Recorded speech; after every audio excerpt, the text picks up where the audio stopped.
qué alegría poder estar reunidos en el nombre de Jesús, ¿no? En el nombre de aquel que vive por los siglos de los siglos. Él venció la muerte, Él venció el pecado y vive por los siglos de los siglos. Y por eso es una alegría. ¿Qué alegría es? ¿No? Saber que el sepulcro está vacío, ¿no? Que la muerte no tiene la última palabra. Y por eso hoy estamos para celebrar. Hoy es un día especial. Creo que sí, es un día especial de fiesta, ¿no? De celebración, porque nuestro Redentor Jesucristo vive por los siglos de los siglos. Y Él nos dio vida nueva, una vida nueva y eterna para un día estar con Él en el cielo.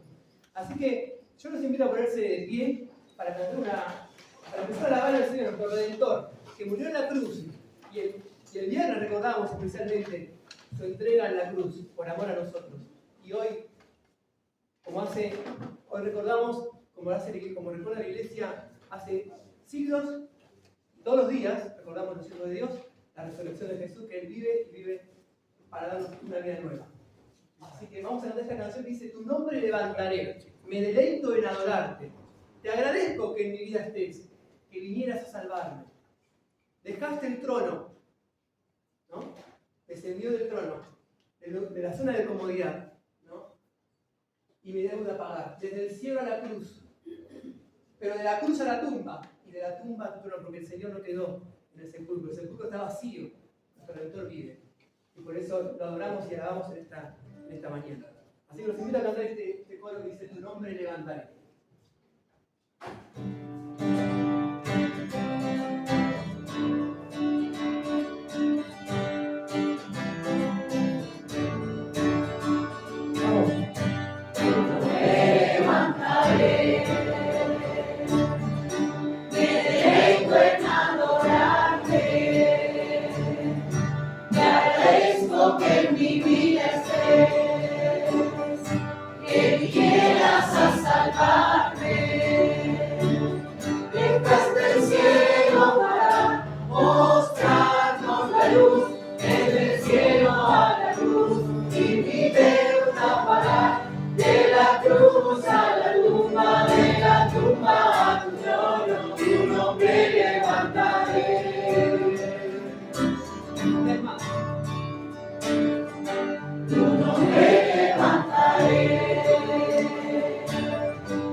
Dice la Biblia en Hechos de los Apóstoles, capítulo 10, versículo 37 al 43. Ustedes bien saben lo que pasó en toda la tierra de los judíos, comenzando en Galilea, después que Juan proclamó que era necesario bautizarse. Saben que Dios llenó de poder del Espíritu Santo a Jesús de Nazaret y que Jesús anduvo haciendo bien y sanando a todos los que sufrían bajo el poder del diablo. Esto pudo hacerlo porque Dios estaba con él. Y nosotros somos testigos de todo lo que hizo Jesús en la región de Judea y en Jerusalén. Después lo mataron, colgándolo en una cruz. Pero Dios lo resucitó al tercer día e hizo que se nos apareciera a nosotros. No se apareció a todo el pueblo, sino a nosotros, a quienes Dios había escogido de antemano como testigos. Nosotros comimos y bebimos con Él después que resucitó. Esto lo está diciendo el apóstol Pedro. Y Él nos envió a anunciarle al pueblo que Dios lo ha puesto como juez de los vivos y de los muertos. Todos los pueblos habían hablado ya de Jesús y habían dicho que quienes creen en Él reciben por medio de Él el perdón de los pecados. Amén. Amén. La otra canción que vamos a cantar, pero antes de cantar nuestra canción vamos a hablar al Señor. Por eso. Señor amado, te damos gracias, Señor, porque diste tu vida en la cruz para para redimirnos del pecado. Lo hiciste por amor, Señor, entregaste tu vida voluntariamente. No lo hiciste por obligado o por la fuerza, sino voluntariamente te entregaste por amor en esa cruz, donde derramaste tu sangre, para redimirnos, Señor, para perdonar nuestros pecados. Amén. Para tomar nuestro lugar, el lugar que merecíamos nosotros. Pero no quedaste después, Señor, de sepultar, y no quedaste en ese sepulcro, sino que al tercer día resucitaste. Amén. Por eso, Señor, te seguimos a un Dios vivo, verdadero, porque eres el Dios de la vida, Señor, y podés hoy, Señor, podés también darnos la vida. A muchos de nosotros llegaste a nuestra vida y nos diste una vida nueva, una vida eterna. Sabemos que después de la muerte nos espera la vida con vos, la verdadera vida, la vida eterna, para siempre con vos en el cielo.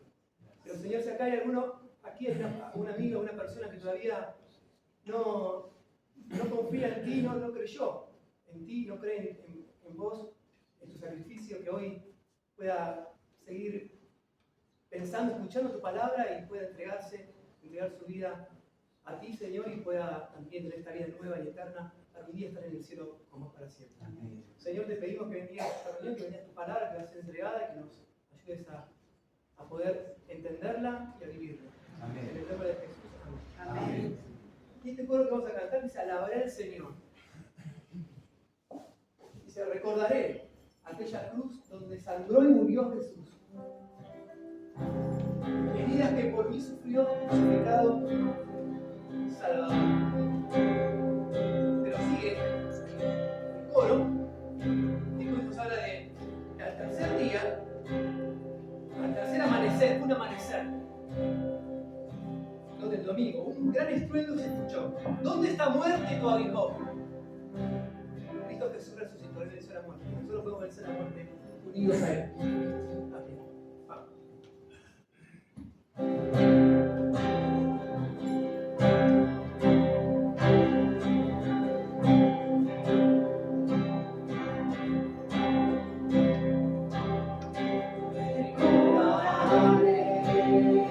Aquella cruz donde sangró y murió Jesús, heridas que por mí sufrió, crucificado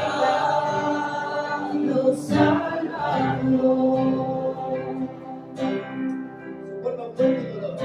Su cuerpo envuelto en dolor, en el sepulcro reposó, en soledad él se quedó. Jesús Mesías el Señor.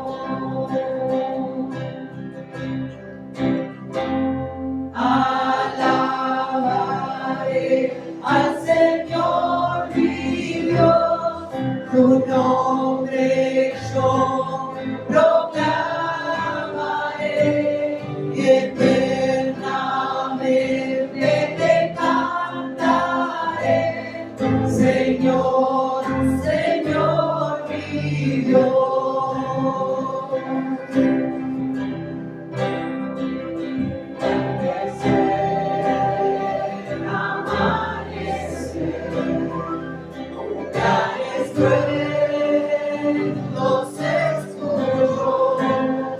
¿Dónde está muerte tu aguijón? Cristo Jesús resucitó.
al Señor mi Dios, tu nombre yo proclamaré, eternamente te cantaré, Señor, Señor mi Dios, Señor, Señor mi Dios. Ya viene el pastor Luis, que nos ha hecho una palabra de oración y después vamos a escuchar la palabra que va a dar nuestro pastor. Bueno, oremos, amigos y hermanos. Padre Celestial, gracias te damos, Señor, porque en este día que hemos recordado en tu cena, esta mañana, hoy podemos recordar que Cristo triunfó. Pero para eso tuvo que morir en la cruz. Sabemos, Señor, que tú te entregaste, tu cuerpo clavado en la cruz.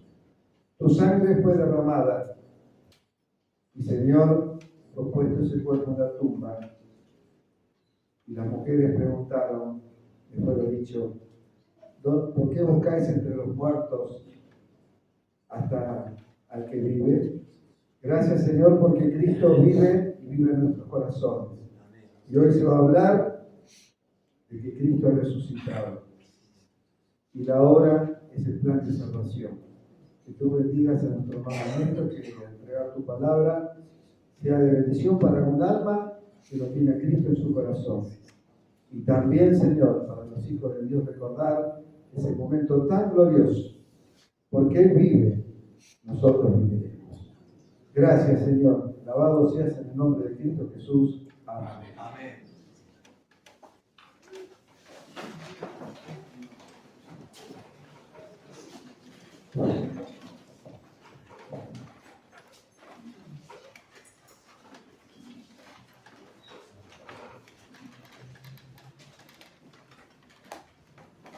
Buenos días a todos, ¿cómo están? Bienvenidos a aquellos que vienen por primera vez. El viernes pasado hubo una invitación y hemos tenido la predicación del Evangelio. Nuestro hermano Guillermo, el pastor de la iglesia, nos mostraba la cuarta frase de la cruz que nos habla de cómo el Señor clamaba a su Padre diciendo: Dios mío, ¿por qué me has desamparado?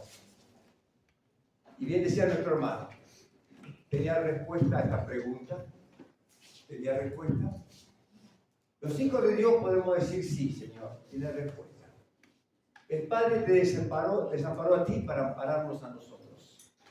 Y bienaventurados, como después sigue diciendo la Escritura, aquellos que lo vieron y creyeron. Y estamos aquí, un grupo de redimidos, tratando de entender cada vez más el propósito de Dios en nuestras vidas y en esta mañana en particular, predicar la palabra de salvación. En la cruz dijimos el viernes pasado que hubo un grito. Ese grito fue un grito de triunfo. Señor, dijo Dios mío, ¿por qué me has desamparado? Pero vamos al mismo pasaje de Mateo, capítulo 27, y ahora el versículo 50. Los sucesos de la cruz se hicieron casi en forma simultánea, podríamos decir. No hubo que esperar un largo tiempo para verificar qué pasó luego. En las Escrituras encontramos 7 frases dichas en la cruz. Pero dice el versículo 50 del capítulo 27 de Mateo: mas Jesús, habiendo otra vez clamado a gran voz, ¿qué hizo? Entregó el Espíritu.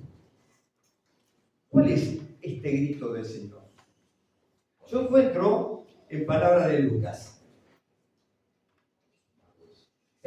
Bien, hay una expresión, desde que abro mis apuntes aquí, y dice Lucas: y Jesús, clamando a gran voz, 23:46, dijo: Padre, cambia del Dios al Padre.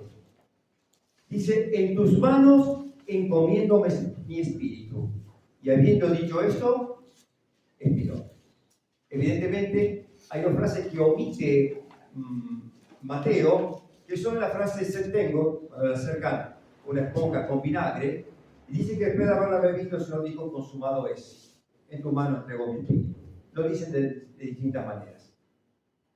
Pero seguimos leyendo un poquito más, versículo 51, y aquí el velo del templo se rasgó en dos, de arriba a abajo, y la tierra tembló y las rocas se partieron. Pasamos al versículo 54.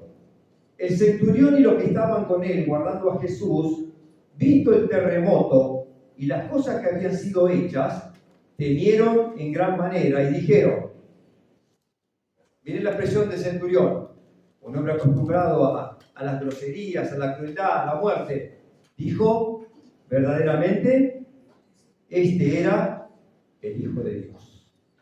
¡Qué reconocimiento! Pero dice el versículo 55, estaban allí muchas mujeres mirando de lejos, las cuales habían seguido a Jesús desde Galilea, sirviéndole.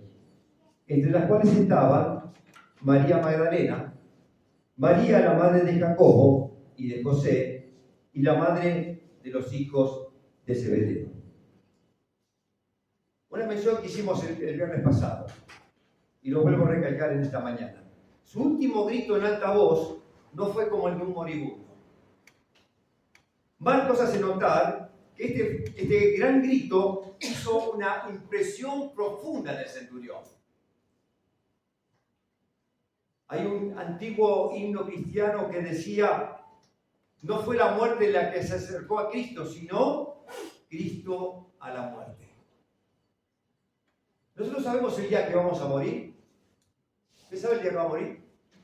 Nadie sabe, ¿verdad? Por eso es importante que, como decía un rabino a sus discípulos, dice, conviértanse un día antes de la muerte. Los alumnos lo miraron con incredulidad y dijeron, ¿cuándo es el día antes de la muerte? Por esta misma razón, como no sabemos, conviértanse en hoy. Hoy es el día. Hoy es el día. Y el grito del Señor fue un grito sagrado. Tenemos en nuestro himno, ¿verdad? El grito sagrado, fue el grito sagrado del Señor. Cristo fue al encuentro de la muerte, no como vencido, sino como vencedor. Y esto era también parte de su obra. Y por nosotros ahora, el comienzo de su triunfo. ¿Qué cantamos esta mañana? Triunfo, triunfo, cantemos la gloria. Triunfó, triunfó. El otro himno que cantábamos. La iglesia puede subir al carro victorioso de Cristo. No porque hayan visto una visión o porque crean una fantasía, no, porque crean una realidad concreta que vamos a mirar en esta mañana.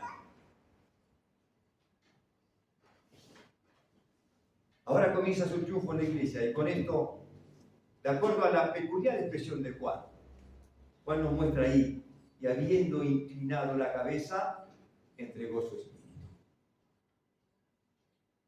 Entonces Jesús, dice Juan, cuando hubo tomado el vinagre, dijo, consumado es, e inclinando la cabeza, entregó el espíritu. Y esto hablamos esta mañana también.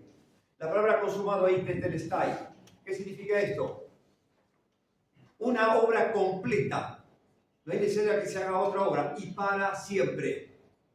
Esto se hace una vez y para siempre. Solamente la obra de Cristo se puede hacer una vez y para siempre. Nosotros podemos hacer cosas que se desarman y volverlas a construir. Y constantemente volvemos a construir o a reparar cosas. La obra de Cristo es todo suficiente. Tetelestai, consumado es. Una vez y para siempre. Y no deberíamos dejar de notar lo que sobresale de esta palabra, última palabra del Dios mío, de la cuarta palabra que hemos visto el viernes, ha pasado a ser el Padre de la comunión constante, consciente. El Padre de la comunión consciente. Y la palabra, queridos, en el Nuevo Testamento significa no meramente encomendar, sino depositar, entregar para que sea guardado.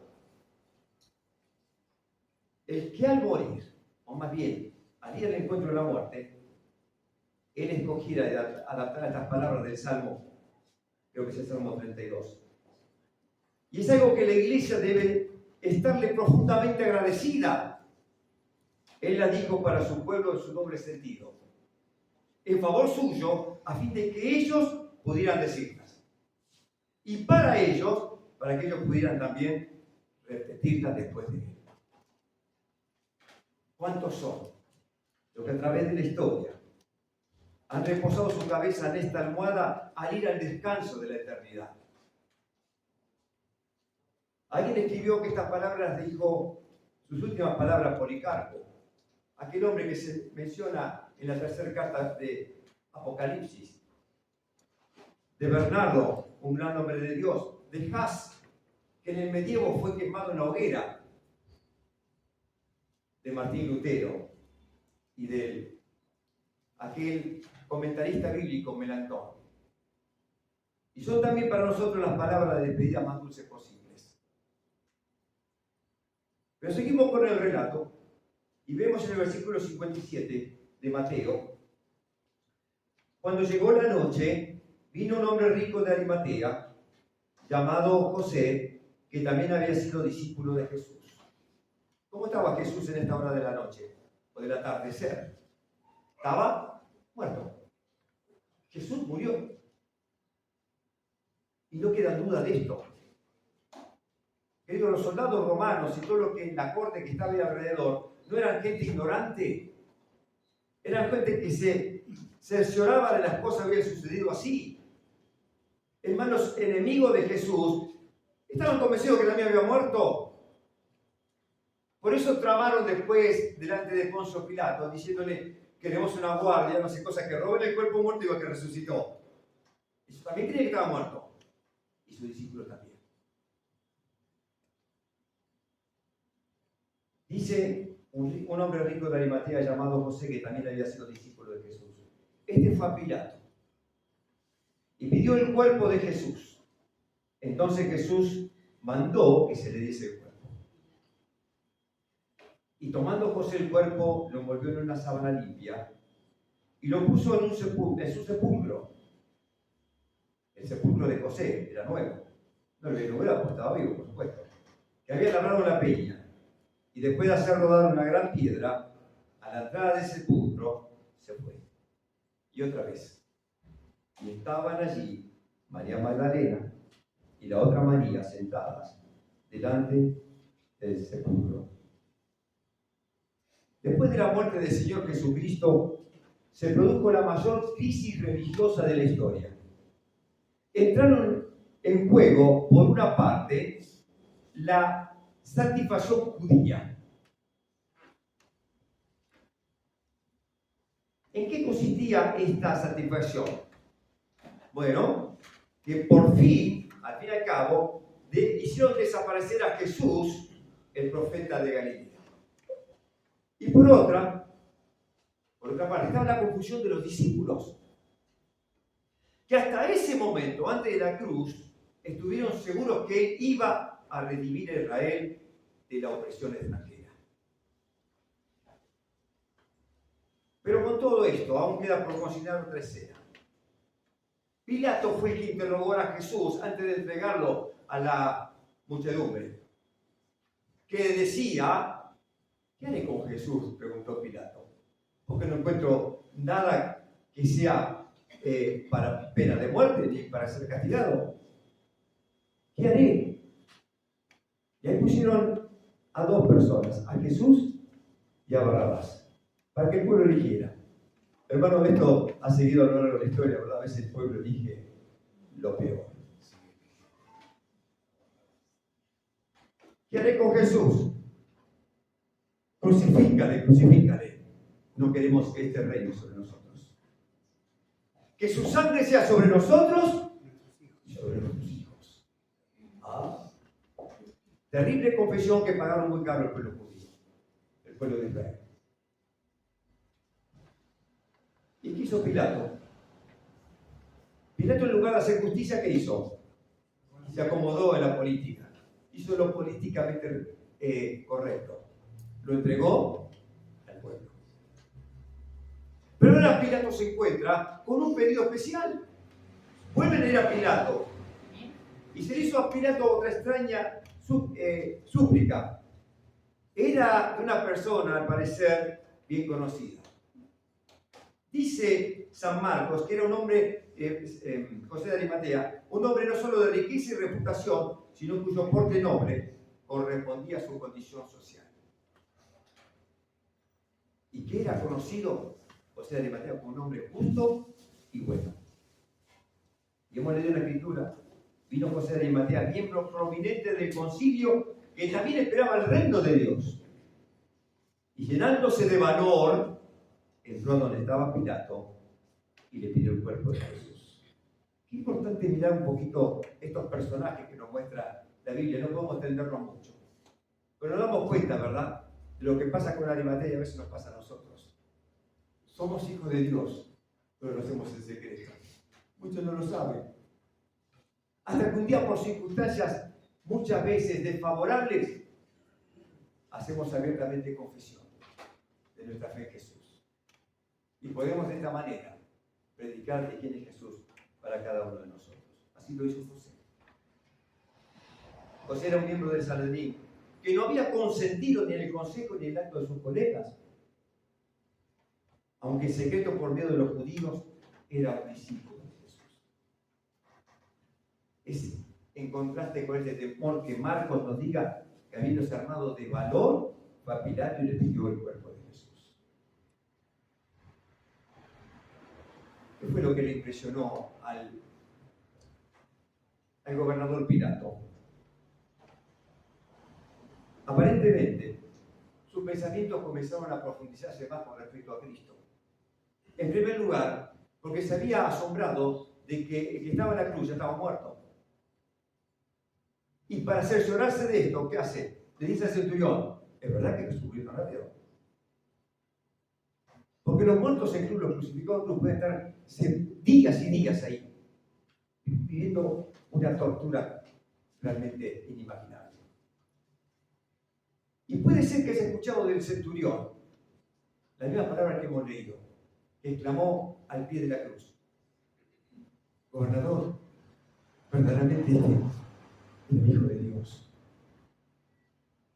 Y lo sorprende también que un hombre como José de Arimatea, que era reconocido como discípulo de Jesús, entre osadamente y pida el cuerpo.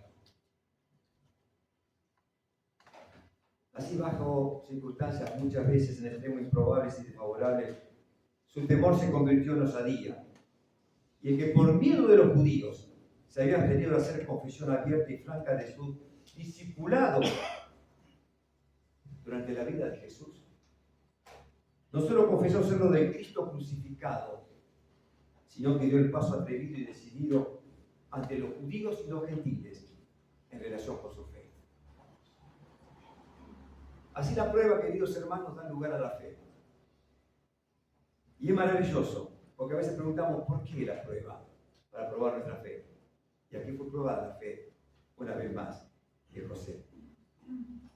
José de Arimatea, un discípulo que ya no era secreto, sino atrevido en su confesión de su amor reverente, mostraría el cuerpo muerto de su maestro toda veneración.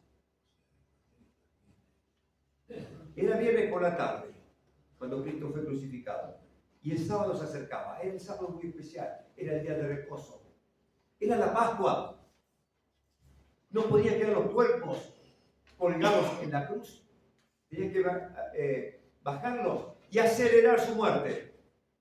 Por eso los soldados van, quiebran la pierna de uno y otro de ladrones, pero cuando van a Jesús, se había muerto. Y el soldado, para cerciorarse de esto, ¿qué hace? Le traspasa con una lanza el costado y dice el evangelista que de su costado, ¿qué salió? Sangre y agua. La ciencia dice que esto es a través de los terribles sufrimientos que puede sufrir una persona, que puede haber este tipo de división.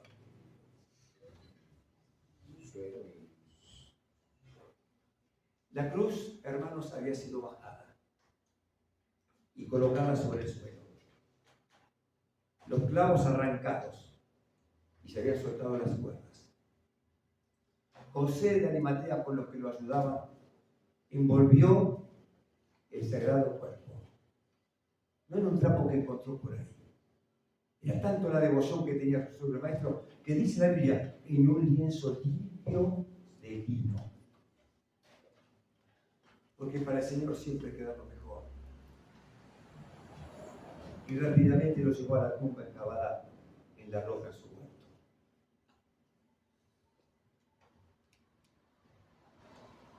Pero también, junto con esto que está en el libro de Lucas, el Evangelio de Lucas, aparece otro personaje que era un discípulo de Jesús, pero en secreto también.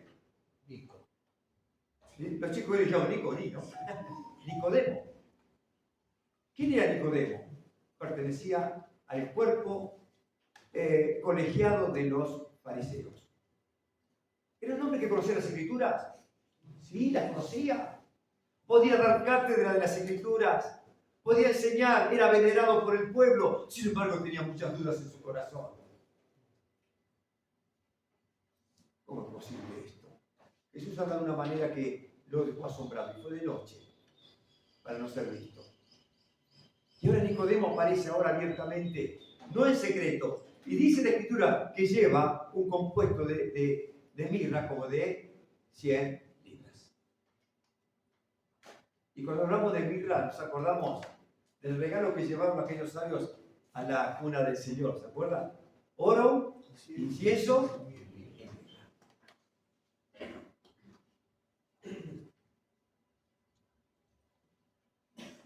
Recordemos que Nicodemo al principio, por temor de ser descubierto, había acudido a Jesús de noche. Ahora viene trayendo un compuesto de mirra y aloe. Juan 19:39 dice, una mezcla fragante bien conocida entre los judíos, utilizada para ungir y enterrar. Y lo envolvieron en tela de lino con las especias aromáticas, dice Juan. Pero cuando seguimos el relato, no parece haber tomado parte en él ninguno de los discípulos conocidos. Son unos pocos fieles, según marca Lucas. Entre ellos, de modo notable, como hemos leído 2 veces, María Magdalena y la otra María, la madre de José, se hallaban cerca de la tumba, observando a cierta distancia dónde y cómo podían, ponían el cuerpo. Cuando José lleva a Jesús y lo coloca a su cuerpo muerto en su sepulcro, hace rodar una gran piedra. Y ahí quedó sellada la muerte para siempre, parecería. Eso era lo que pensaba José. Eso era lo que pensaba Nicodemo. ¿Cuáles eran los pensamientos que envolvían a estos hombres piadosos que confiaban en Jesús? Aún de los apóstoles y de las piadosas mujeres que le seguían. ¿Saben qué pensaban ellos? No decían, bueno, hagamos una fiesta que el domingo resucita. ¿Pensaban así? No. La mirra era para retrasar la corrupción del cuerpo. Todos estaban dolidos, estaban angustiados. Jesús murió. Escondidos. ¿Sí? Todos ellos creían que estaba muerto y que no había que esperar que se levantara otra vez de entre los muertos. Por lo menos en el sentido en que aceptamos la palabra nosotros. ¿Cuáles son las evidencias? Había abundantes evidencias a partir del momento de su muerte. En las especias para el entierro traídas por Nicodemo. No lo hemos leído, pero lo pueden leerse en casa. En las preparadas por las mujeres. En la pena de las mujeres en la tumba vacía. En su suposición de que el cuerpo había sido quitado, robado. En la perplejidad y comportamiento de los apóstoles. En las dudas de tantos y en especial en la afirmación expresa de Jesús. En San Juan 29 dice, porque aún no habían entendido la Escritura, era necesario que Él resucitase de los muertos. Estas son, hermanos, evidencias de lo que estaban sufriendo esas personas. ¿Creían en una resurrección? Claro, pero una resurrección histórica que iba a suceder en un momento, donde el Mesías vendría a la tierra y gobernaría. Pero no en la forma en que lo hizo Jesús.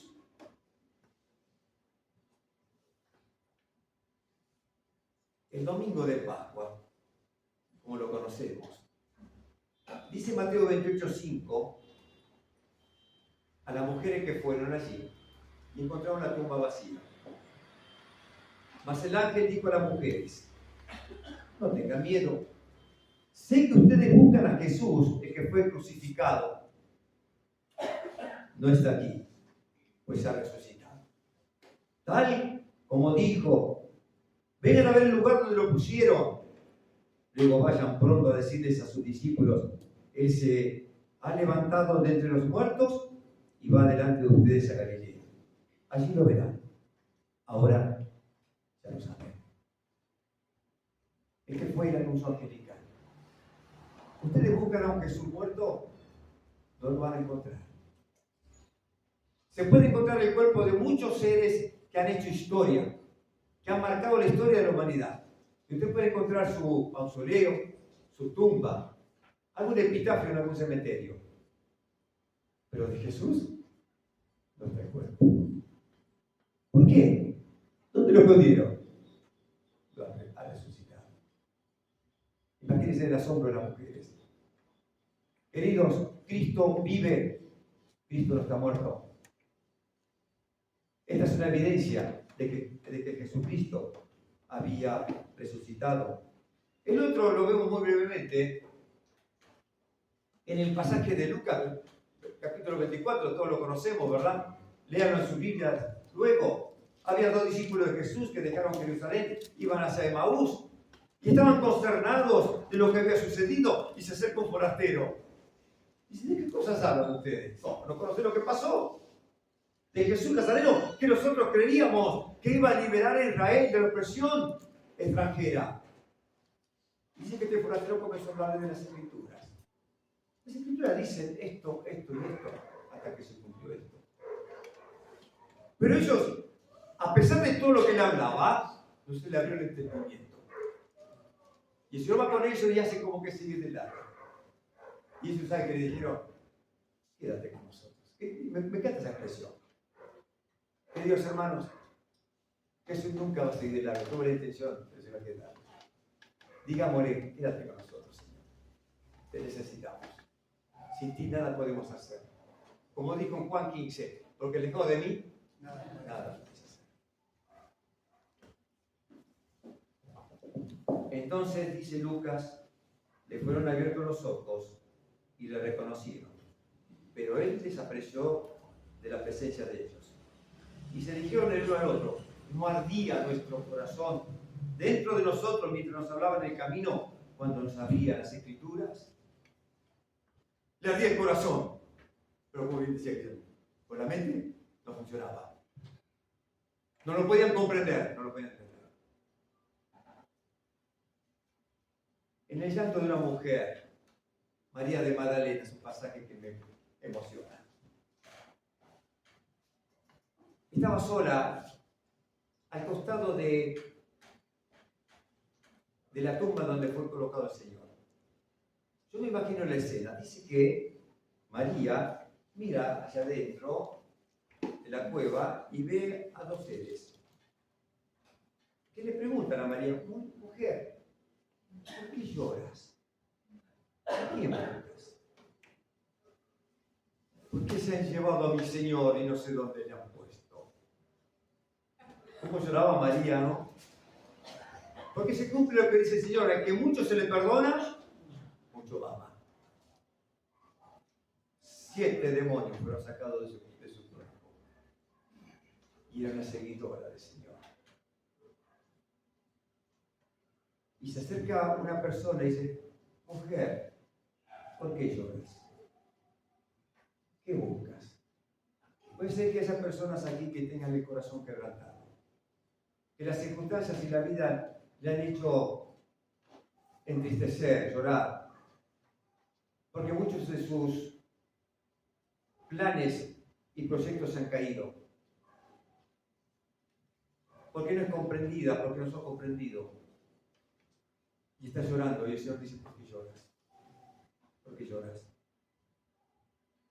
Dios quiere secar la lágrima de tus ojos, y solamente lo puede hacer si le abres tu corazón a Él. Dice la Escritura aquí: ¿A quién buscas? Y ella, pensando que era el hortelano que cuidaba la huerta, le dijo: Señor, si tú le has llevado, dime dónde le has puesto y yo lo llevaré. Y Jesús le dijo: María. Ella, volviéndose, le dijo en hebreo: Raboni. Y tenemos una traducción al costado de nuestra Biblia que dice: maestro. Tengo una traducción que dice: mi maestro. Rabí es maestro, Raboni, mi maestro. Y se aferra del Señor. Y yo le dije: María, déjame de pretenderme, porque tengo que subir a mi Padre. Tenía que subir al Padre y dile a mis hermanos que voy a mi Dios y a vuestro Dios. Porque comenzamos una nueva relación entre Cristo y sus discípulos. Otra evidencia de las Escrituras es la reunión de los discípulos. Lucas 24 también nos muestra. Estaban ahí reunidos, las puertas cerradas, las ventanas cerradas. ¿Por qué tanto encierro? ¿Hacía frío? ¿Qué pasaba? Tenía miedo. ¿Por qué tenía miedo? Que lo mataran a Por la persecución. Claro, me muerto al maestro. Ahora sí que vamos a persiguiendo a los demás, como verdaderamente ocurrió. Y ahí seguramente estaban concentrados y diciendo: nuestro maestro Jesús, ¿qué vamos? ¿Cómo vamos a vivir ahora? ¿No? ¿Vais a ver de qué hablaban? Y se acerca uno. ¿Quién era? Un fantasma, dijeron ellos. Leemos el pasaje. En Lucas 24, 36, 37 dice: mientras ellos relataban estas cosas, Jesús se puso en medio de ellos y le dijo: paz a vosotros. ¿Qué cosa? Palabra, querido, hoy necesitas una palabra de paz. La única paz puede venir de Dios. Dice Romanos capítulo 5, versículo 1: justificado pues por la fe, tenemos ¿qué cosa? Paz. ¿Para quién? Para con Dios, por medio del Señor Jesucristo. En Juan capítulo 14, versículo 27, el Señor dijo: la paz os dejo, mi paz os doy. Yo no la doy como el mundo la da. No se turbe vuestro corazón, ni tenga miedo. Y luego Pablo, escribiendo a los filipenses: y la paz de Dios, que sobrepasa todo entendimiento, guardará vuestros corazones y vuestros pensamientos en Cristo Jesús. ¡Qué paz! ¡Oh, qué paz Jesús me da! Paz que antes ignoré. Todo nuevo se tornó desde que su paz, la paz de Dios, quiere disfrutarla. Le dijo: paz a vosotros. Pero ellos, aterrorizados y asustados, pensaron que veían un espíritu. Y hoy mencionamos esto a la mañana. Dice el Señor: mirad mis manos y mis pies, que yo mismo soy. ¿Qué había en las manos y en los pies del Señor?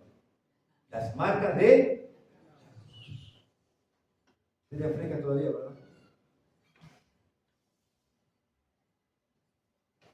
Porque un espíritu no tiene, dice, palpad y ved, tóquenme. Porque un espíritu no tiene carne ni huesos como veis yo.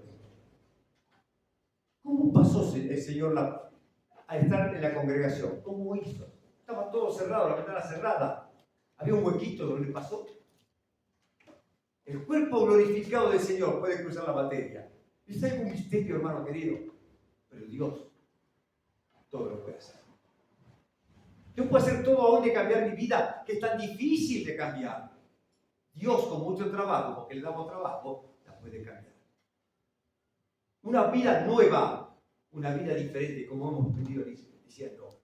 Primero, enjuga las lágrimas de tus ojos, le da paz al corazón y da evidencias de que Él vive. Y cuando Él dijo esto, le mostró las manos y los pies. Como ellos todavía no le creían a causa de la alegría y estaban asombrados, les dijo: muchachos, despértense. ¿Tienen algo de comer? Entonces ellos le presentaron parte del pez asado. No vamos a entrar en el terreno que si había necesidad de que coma o no coma, tenía hambre o tenía hambre, tenía sed o tenía sed. El cuerpo glorificado del Señor no necesita de lo que nosotros necesitamos. Ya no habrá necesidad de comer, ya no habrá necesidad de beber. Él va a ser la fuente de nuestra vida. Esto cuando estemos en el cielo, por supuesto, ¿no? Él va a ser el todo para nosotros. Y por último, quiero mostrar este pasaje, ya brevemente. Los discípulos fueron al costado del mar de Galilea, de Genesaret, como quieran llamarlo, y no veían que el Señor llegaba. Entonces, ¿qué dijeron? Bueno, parece que no viene. Yo voy a pescar, dijo Pedro. Y los discípulos dijeron, nosotros vamos contigo. Y parece la escena del primer encuentro con Jesús. Fueron y ¿cuánto pescaron? Nada. Y había uno en la orilla, dijo, hijito, ¿tenés algo para comer? No tenemos nada. Dice, tiene la red de aquel lado, que ahí está el cardumen. Y tiraron, y la barca se hundía del peso del cardumen. Juan, me imagino la escena, lo codea y dice, es el Señor. Y Pedro, el apasionado Pedro, se ciñe las ropas, se tira al mar y va nadando hasta la orilla. Y cuando llega ahí, nadie se atreve a preguntar, ¿quién eres? ¿Quién eres, Señor? ¿Y saben qué cosa? El Señor preguntó si tenían un pez y él le estaba esperando con un pez asado. ¿De dónde salió el pez? No lo sé, pero lo tenía.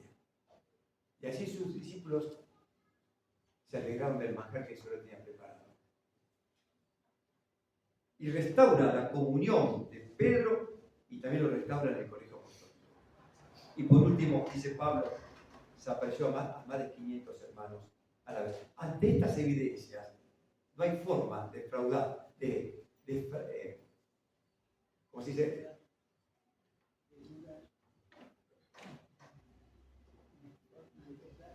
Tergiversar la verdad. No hay forma.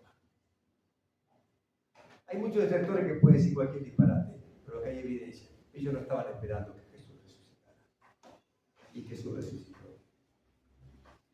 La importancia, querido, de todo esto no puede ser expresada de forma adecuada con palabras. Un Cristo muerto podría haber sido un maestro, un gran obrador de milagros y recordado y amado como tal. Pero solo un Cristo resucitado y vivo podía ser el Salvador. Como el presidente decía Rodri cuando dirigía, el Cristo vivo puede ser la vida y el dador de la vida. Y como tal, predicado a todos los hombres. Y de esta verdad tan bendita tenemos la evidencia más plena e indiscutible. Por tanto, podemos implícitamente entregarnos a la impresión que nos producen estos relatos.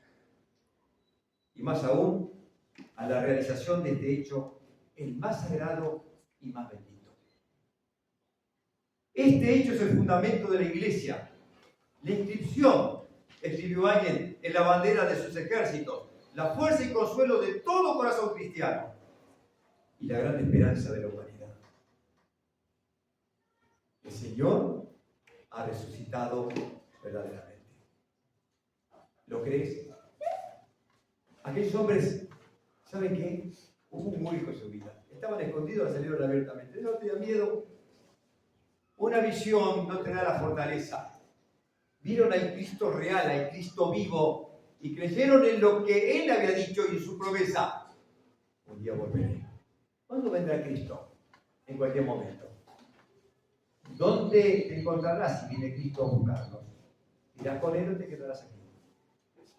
Que en esta mañana, ante las evidencias de las Escrituras, tú puedas decir, Señor, creo que moriste por mí, creo que resucitaste, quiero ser un hijo, una hija de Dios. ¿Lo vas a hacer? Hoy es el día aceptable, hoy es el día de salvación. Jesús no es un mito, es el Salvador del mundo. Y hoy a través de estas evidencias te está llamando. ¿Lo dejarás pasar de largo o lo llevarás en tu corazón? Hoy acepta tú a Jesús, porque este mismo Jesús vendrá otra vez a llevar a los que creyeron en Él. Amén. Dios bendiga su palabra.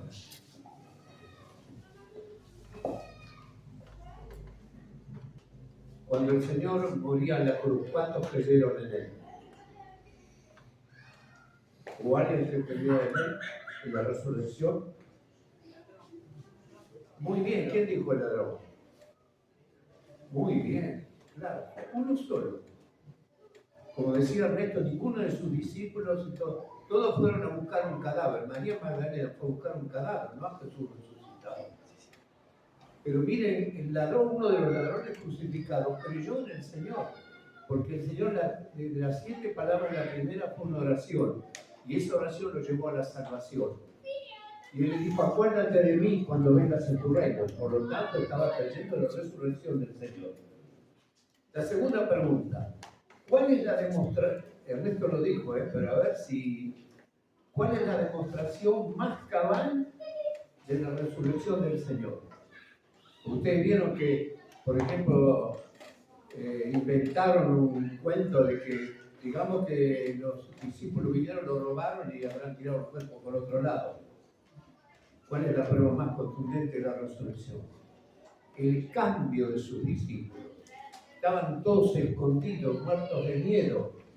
Y después esos hombres y esas mujeres que hicieron, dieron la vida por el Señor. Y la vida no se puede dar por una novela, por una historieta. Como dijo Ernesto, la vida se da por haber tenido un encuentro personal con el Señor. Es la prueba más contundente de su resurrección. ¿Tenés ese encuentro con Él? Si no tenés ese encuentro personal con Él, no hay salvación. Hermoso fue lo que hicieron José de Arimatea y Nicodemo, ¿no? Que dieron a luz con todo valor su fe en el Señor. Bueno, que el Señor bendiga su palabra.